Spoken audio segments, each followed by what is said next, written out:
Pepin the Short was the king of the Franks from 751 until his death. He was the first of the Carolingians to become king, the younger son of the Frankish prince Charles Martel and his wife Rotrude. Pepin's upbringing was distinguished by the ecclesiastical education he had received from the monks of St.Denis, succeeding his father as the mayor of the palace in 741. Pepin reigned over Francia jointly with his elder brother Carloman. Pepin ruled in Neustria, Burgundy, and Provence, while his brother Carloman established himself in Austrasia, Alemannia, and Thuringia. The brothers were active in subjugating revolts led by the Bavarians, Aquitanians, Saxons, and the Alemanni in the early years of the reign. In 743, they ended the Frankish interregnum by choosing Childeric III, who was to be the last Merovingian monarch, as figurehead king of the Franks.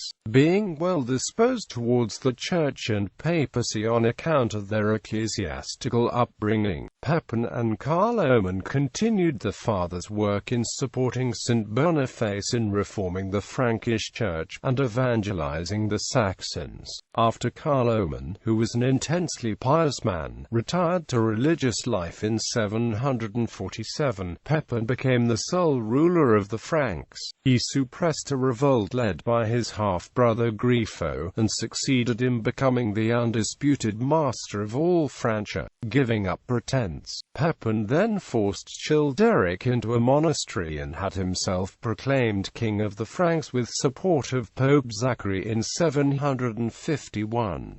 The decision was not supported by all members of the Carolingian family, and Pepin had to put down a revolt led by Carloman's son, Drogard, and again by Grifo.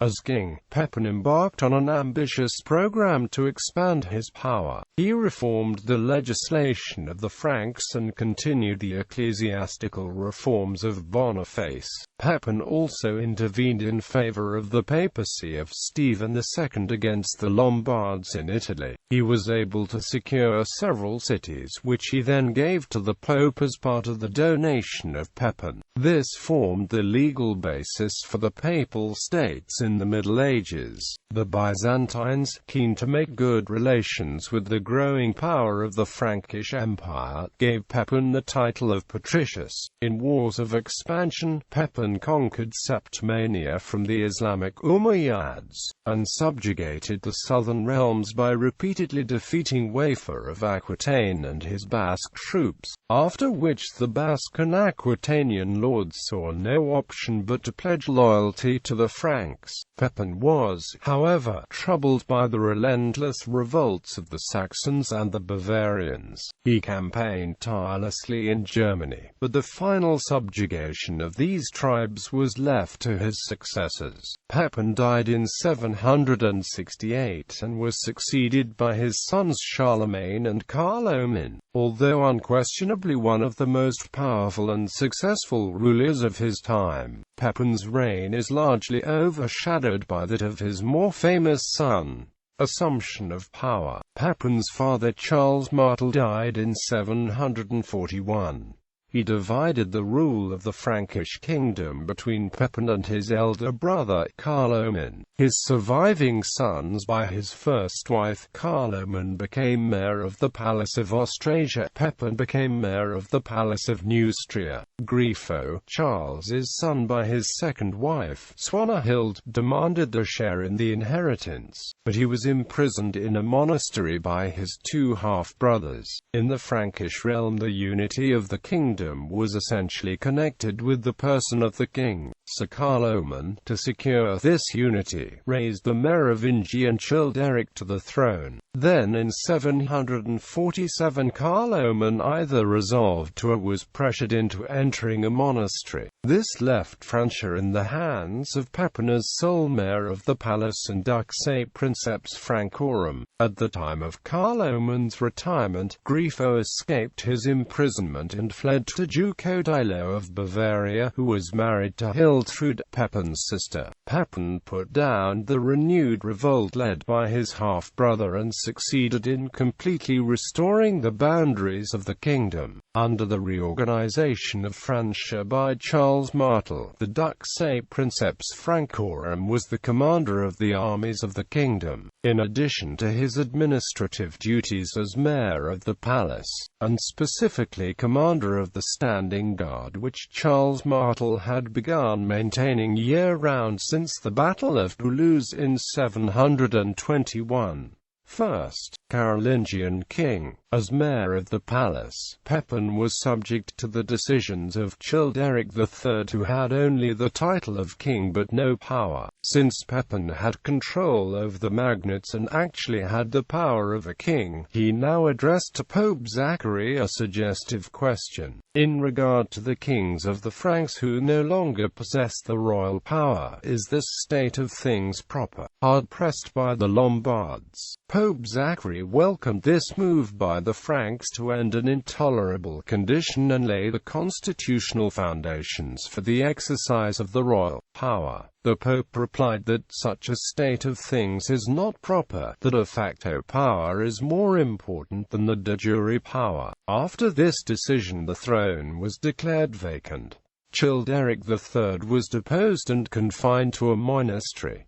He was the last of the Merovingians. According to ancient custom, Pepin was then elected king of the Franks by an assembly of Frankish nobles, with a large portion of his army on hand. Meanwhile, Grifo continued his rebellion, but was eventually killed in the Battle of Saint-Jean-de-Maurienne in 753. Anointed a first time in 751 in Soissons by Boniface, Archbishop of Mainz, Pepin added to his power after Pope Stephen II travelled all the way to Paris to anoint him a second time in a lavish ceremony at the Basilica of St.Denis in 754, bestowing upon him the additional title of Patricius Romanorum as the first recorded crowning of a civil ruler by a pope. As life expectancies were short in those days, and Pepin wanted family continuity, the Pope also anointed Pepin's sons, Charles and Carloman. Expansion of the Frankish realm. Pepin's first major act as king was to go to war against the Lombard king Aistulf, who had expanded into the Ducatus Romanus. Victorious,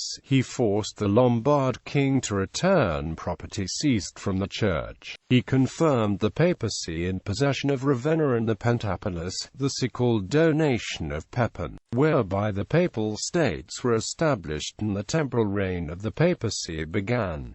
At about 752, he turned his attention to Septimania. The new king headed south in a military expedition down the Rhone valley and received the submission of eastern Septimania after securing Count Anselm's allegiance.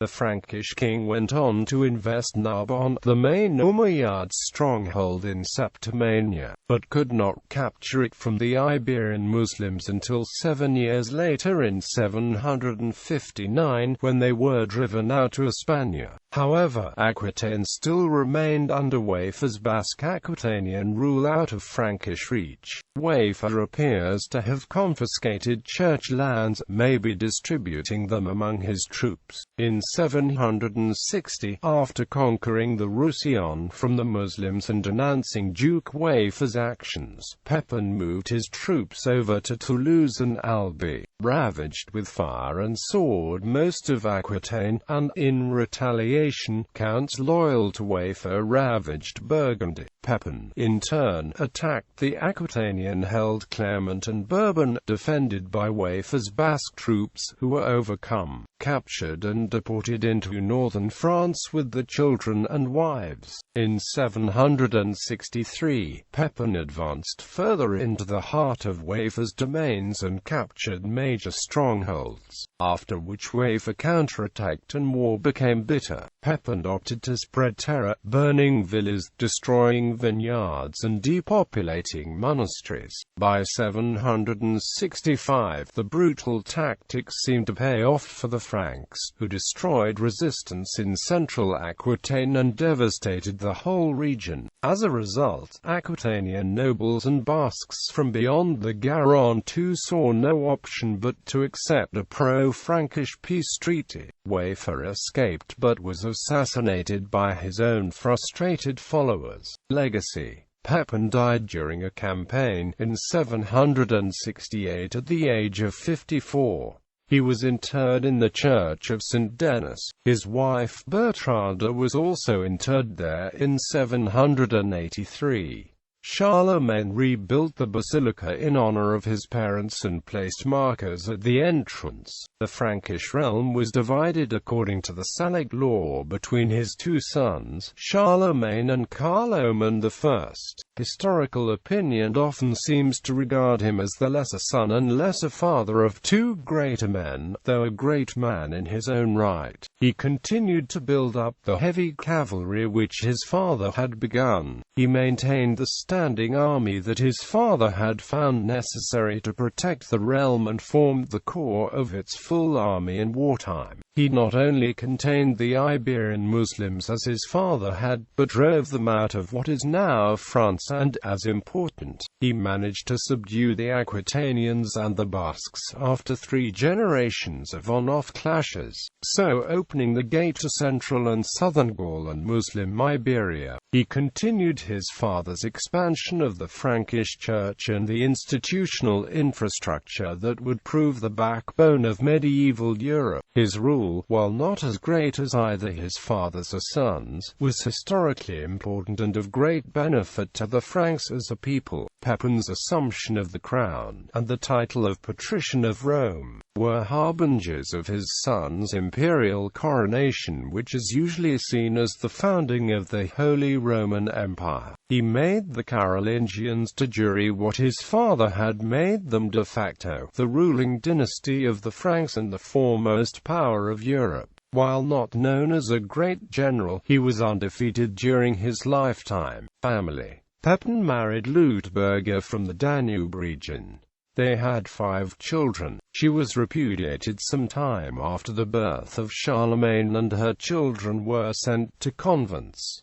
In 741, Pepin married Bertrada of Laon. Her father Charibert was the son of Pepin II's brother, Martin of Laon. They are known to have had 8 children, at least 3 of whom survived to adulthood. Charles, Carloman, Gisela. Pepin died in infancy. Crotais died young, buried in Metz.